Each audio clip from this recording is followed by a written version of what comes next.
తాకట్లో ఉన్న మీ బంగారాన్ని విడిపించి ఆ రోజు ఆన్లైన్ రేటుకి కొంటాం. Sharma gold company. స్వామివారిని ఉత్తర ద్వారం గుండా దర్శనం చేసుకోవాలని అందరి కోరిక. ఆ రోజున ఖచ్చితంగా వైష్ణవాలయాలకు వెళ్ళవలసిందేనా? వెంకటేశ్వర స్వామి మీరు తిరుమలలోకి వచ్చి తిరుమల దర్శనం చేసుకుంటే సంతోషిస్తాడా? అదే మీ పక్కనుండే ఆలయంలో ఎవరు సేవ చేయడానికి లేకపోతే అక్కడికి వెళ్ళి వచ్చిన భక్తులకు సేవ చేసి ప్రసాదాలు పంచి తోరణాలు కట్టి ఆలయాన్ని శుభ్రం చేసి అక్కడుండే ఆలయంలో వైకుంఠ ఏకాదశి మీతో పాటు 1000 మందికి మీరు సహాయం చేస్తే ఆనందపడతారా Venkateshwara? Hare Krishna, welcome to Suman TV. నేను గీతాంజలి. ఇవాళ మనతో పాటు ఉన్న అతిథి శ్రీమాన్ ప్రణవానంద ప్రభుజీ, ఇస్కాన్ నుంచి. వారితో మాట్లాడి ఎన్నో అంశాలు మనకి సందేహాలుగా ఉండిపోతాయి. వాటి గురించి తెలుసుకుందాం, గురుగారితో మాట్లాడదాం. ప్రభుజీ హరే కృష్ణ. ప్రభుజీ, ముక్కోటి ఏకాదశి వస్తోంది. స్వామివారిని ఉత్తర ద్వారం గుండా దర్శనం చేసుకోవాలని అందరి కోరిక. ఆ రోజున సకల దేవతలు వచ్చి ఆ స్వామిని వేడుకుంటారు, దర్శనం చేసుకుంటారని చెప్తారు. అందులో భాగంగా భక్తులందరూ కూడా ఎంతో ఉత్కంఠగా ఎదురు చూస్తారు.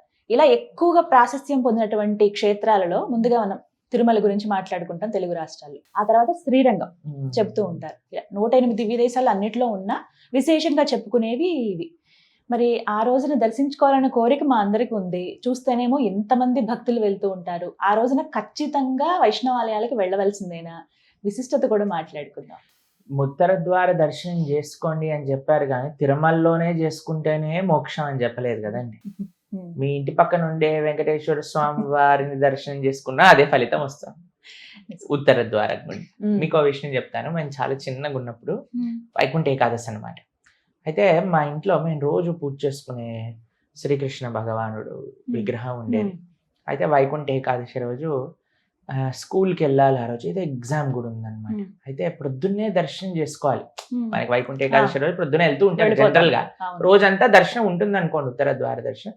అయితే మాకు అనిపించింది, అరే మేము వెళ్ళలేకపోతున్నాం కదా వైకుంఠ ఏకాదశికి అని ఏం చేశామంటే ఆ స్వామికి పూలు పెట్టి తులసితో అర్చన చేసి పుష్పమాలలు వేసి శంకు చక్రాలు పెట్టి, కృష్ణుడు కానీ శంకు చక్రాలు పెట్టి నామం పెట్టి, మా రూమ్ డోర్ ఉంటుంది, దాని డైరెక్షన్ చూస్తే అది ఉత్తరం వైపు ఓపెన్ అవుతుంది అనమాట. అయితే ఆ డోర్ కూడా రెండు తోరణాలు ఇలా కట్టేసి అలా డోర్ ఓపెన్ చేసి లోపలికి వెళ్ళి స్వామిని దర్శనం చేసుకొని, స్వామి ఇదే నా ఉత్తర ద్వార దర్శనం.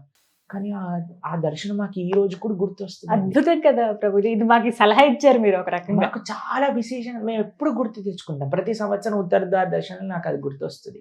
అంటే ఇప్పుడు చూడండి, ఆ ఉత్తర ద్వారం పనికి రాదంటారా చెప్పండి? ఏదైనా స్వామి ఎక్కడ మనం భావనతో మనం భగవంతుని ఆరాధన చేస్తే భావన ప్రధానం అండి. ఈ రోజుల్లో జనాలకి ఏమైపోయిందంటే క్రేజ్ బాగా ఎక్కువైపోయింది. ఏమో వస్తుంది అసలు ఉత్తర ద్వారానికి. మీ ఉత్తర ద్వార దర్శనానికి వెళ్తే మీకు ఏం అవుతుందని మీరు వెళ్తున్నారని అడగాలి ఇలాంటి వాళ్ళందరినీ ప్రశ్న. లాస్ట్కి అదే అంటారు, ఏదో కోరిక తీరింది అలాగే అందుకే మేము ఇట్లా వెళ్తున్నాం అంటారు. దానికోసం వెళ్ళకండి. భగవంతుడి యొక్క సౌందర్యాన్ని, భగవంతుడి యొక్క కృపని, భగవంతుడి యొక్క ఆ విశేషమైన దయని ఒక అసురుడు అయ్యా ఈ రోజు ఎవరైనా నీ దర్శనానికి వస్తే వారికి నువ్వు ముక్తినివ్వు అని ప్రార్థన చేస్తే ఆ రాక్షసుడిని కూడా భగవంతుడు అనుగ్రహించడానికి, రాక్షసుడి యొక్క కోరికని కూడా తీర్చడానికి భగవంతుడు అంత సౌలభ్యంగా ఉత్తర ద్వారం నుంచి దర్శనమిస్తున్న భగవంతుడి యొక్క కృపని ఆస్వాదించడానికి మనం వెళ్ళాలి. ఆ కృప ఆలయంలో ఎంతుందో, తిరుమలలో ఎంత, శ్రీరంగంలో ఎంతుందో అంతే మీ పక్కనే ఉండే రామాలయంలో అంతే ఉంది. మీ పక్కనే ఉండే కృష్ణాలయంలో అంతే ఉంది. మీ పక్కన ఉండే వెంకటేశ్వర స్వామి ఆలయంలోనే ఉంది. ఇంకా చెప్పాలంటే మన ఇంట్లో ఉండే భగవన్ మూర్తులలో కూడా అంతే ఉంది. కాబట్టి మన ఇంట్లో ఉండే స్వామిని మనం ఆరాధన చేసుకొని చక్కగా మనం పూజ చేసుకొని ఏకాదశి వ్రతం చేసుకొని చక్కగా నామ సంకీర్తన చేసుకొని మనం వీలున్నప్పుడు మన పక్కనుండే ఆలయంలో, ఇప్పుడు చూడండి వైకుంఠ ఏకాదశి ఎంత పెద్ద ఉత్సవం. ఎన్ని పక్కనుండే ఆలయాల్లో, వైష్ణవ ఆలయాలు ఎంత సేవలు ఉంటాయి. మీకు తిరుమలకి వెళ్ళి 10 రోజులు అక్కడ ఉండి ఆ లైన్లలో వెయిట్ చేసి గంటలు దర్శనం చేసుకుంటే అలాంటి సౌలభ్యం ఉంటే చేసుకోండి. ఎప్పుడో ఒకసారి వెళ్ళి చేసుకుంటే ఆ అనుభూతి వేరు ఉంటుంది. కానీ ఇప్పుడు చూడండి ఈ రోజులలో తిరుమలకు కూడా ప్రతి నెల దర్శనం చేసుకుంటామని మొక్కుతున్నారు. నెల వెళ్తాం, 15 రోజులకు ఒకసారి వెళ్తాం. ఏంటంటే అండి ఇప్పుడు ఫ్లైట్ ఎక్కాలి, ఫ్లైట్ దిగాలి, పైకి వెళ్ళాలి, దర్శనం చేసుకోవాలి, వచ్చేయాలి. చాలా సౌలభ్యం. మీరు చూడండి సౌలభ్యం అయిపోయింది. ప్రతి నెల దర్శనం చేసుకున్నప్పుడు ఉండే మన భావన సంవత్సరానికి ఒకసారి అంత కష్టపడి నడుచుకుంటూ పైకి వెళ్ళి క్యూ లైన్లలో వెయిట్ చేసి క్యూ లైన్లే ఏం లేదు, టకా లోపలికి వెళ్ళిపోతా, శ్రీవాణి టికెట్ అలా ఇలా సౌలభ్యం అనుకోండి, అవును. వెళ్ళి దర్శనం చేసుకుని వచ్చేస్తున్నా. కానీ మనకు కావాలేంటి, ఎన్నిసార్లు దర్శనం చేసుకున్న దాన్ని బట్టి నీకు పాయింట్స్ పడతాయా?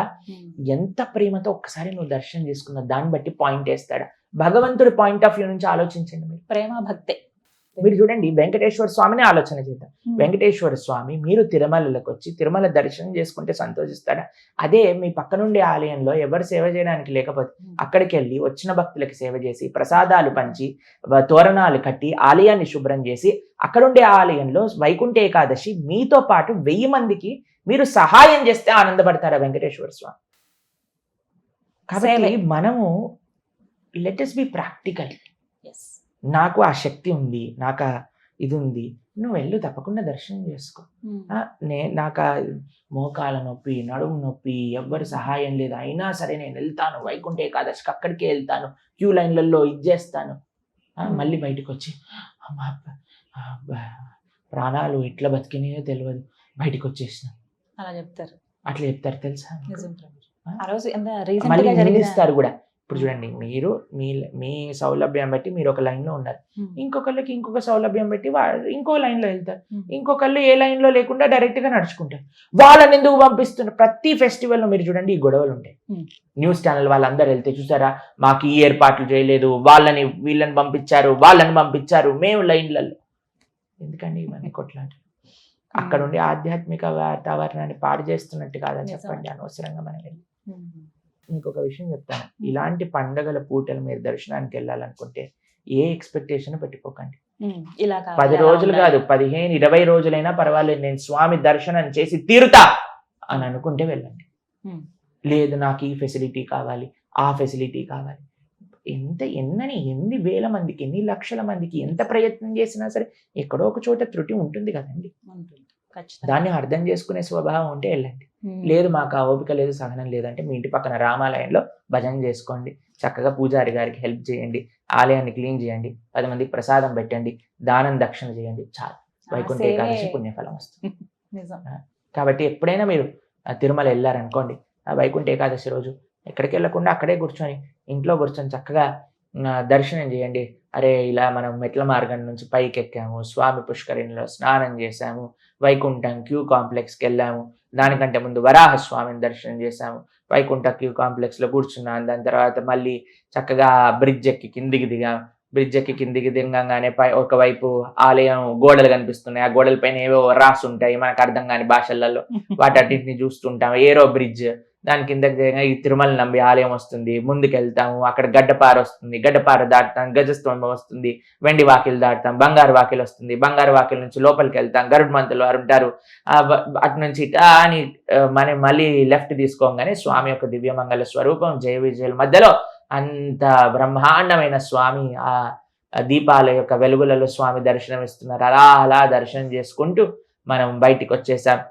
దాని తర్వాత స్వామి యొక్క ప్రసాదం తీసుకున్నా. ఇలా ఒకసారి స్మరించుకోండి, అది కూడా వైకుంఠ ఏకాదశి దర్శనమే కదా. భగవంతుడు అన్నాడా నువ్వు మానసికంగా వస్తే నీకు ఫలితం ఇవ్వను అని. ఇప్పుడు మీరు ఇంకా వైకుంఠ ఏకాదశి రోజు దర్శనం చేసుకోవాలంటే ఇంకా పక్కన మనం తిరుమలలో ఒక వైకుంఠ ద్వారం అని చూస్తాం మనం. ఆ వైకుంఠ ద్వారం గుండగా వెళ్ళి స్వామిని దర్శనం చేసుకున్నట్టుగా భావిస్తే చాలు. మన ఆలయంలో మన అనుకున్న టెంపుల్కి వెళ్ళి అక్కడ ఉండే సేవ చేసుకొని మన స్వామికి మంచిగా ఆరాధన చేసుకొని ఆరగింపు చేసుకొని, సరే శక్తి ఉంది, నీకు ఓపిక ఉంది, నీకు ఎక్స్పెక్టేషన్స్ లేవు, నువ్వు స్వామి యొక్క దర్శనమే ఆకాంక్షించి వేస్తున్నా, వెళ్ళు. లేదా నీకేమైనా ప్రాబ్లం ఉందా చక్కగా చేసుకో, ఎవరు వద్దన్నారు. ఎంత చక్కగా చెప్పారు ప్రభుజీ. ఇప్పుడు మీరు చెప్తుంటేనే నాకు రీసెంట్ గా వెళ్ళాను, అదే జ్ఞాపకం వచ్చింది. బాబుని ఎత్తుకుని చూపించాను దేవుడు అని, ఆయన కూడా గోవిందా గోవిందా అంటూ అది చేయడం, అదే జ్ఞాపకం వచ్చింది. ధన్యవాదాలు. మరొకసారి గుర్తు చేశారు ఆ మూమెంట్స్ అని, ఎందుకంటే చూసి వచ్చిన మరుక్షణమే మర్చిపోతాం, మళ్ళీ చూడాలన్న భావన కలుగుతుంది. భక్తులను ఎప్పుడైతే దర్శనం చేసుకొస్తే వెంటనే అడుగుతాను, ఏ రంగు పూలమాలలు వేసుకున్నారు వెంకటేశ్వర స్వామి, ఏ రంగు పంచ కట్టుకున్నారు, ఇలా నెక్స్ట్ టైం చెప్పాను, ఈసారి జాగ్రత్తగా చూసిరండి అంటే వారు దర్శనం చేస్తుంటేనే స్వామిని మొత్తం చూసేశారనమాట. ఆ లైన్లోని ఏమేమి స్వామి దర్శనం చేసుకున్నారు మొత్తం చూసేసారు. బయటికి రాగానే ప్రభుజీ నేను చెప్పనా ఏ ధోతి వేసుకున్నారో అని చెప్పున్నానా అని అంటే, రెడ్ కలర్ ధోతి వేసుకున్నారు ప్రభుజీ, ఈ మాలలు వేసుకున్నారు, ఆ మాలలు వేసుకున్నారు. ఈ దర్శనం జరిగి 5 సంవత్సరాలు అయింది, ఇప్పటికీ ఆయన ఆ దర్శనం మర్చిపోడండి. అలా చూడాలి స్వామి వారిని ఒక్కసారి చూసామా, ఒక్క సెకండ్ ఇందాక మన ఒక్క సెకండ్ కాదండి, ఎంతసేపు చూసామని కాదు, ఎంత మనసులోకి నింపుకున్నామా భగవంతుడిని, అది ముఖ్యం. ఆ నింపేసుకోండి, హృదయంలో పెట్టుకోండి.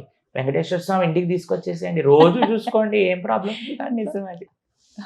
మానసిక తిరుమల దర్శనం అది మీరు ఎప్పుడూ చెబుతూ ఉంటారు. మరొకసారి మాతో ఇప్పుడు చేయించారు, అది చాలా సంతోషం. హరే కృష్ణ ప్రభుజీ.